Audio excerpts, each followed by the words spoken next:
Assalamu alaikum. In this video, how to crop a heart shape in Photoshop. Let's begin. First of all, double click this lock, unlock this image, create a shape, right click, custom shape and click import all shape. Then find heart shape, see this heart shape, use path, press enter, then hold shift, click and drag on your mouse, press Ctrl T,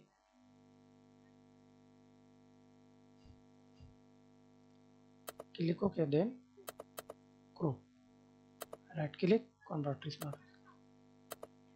Then press Ctrl T, resize it, hold shift and use stroke effects, stroke color,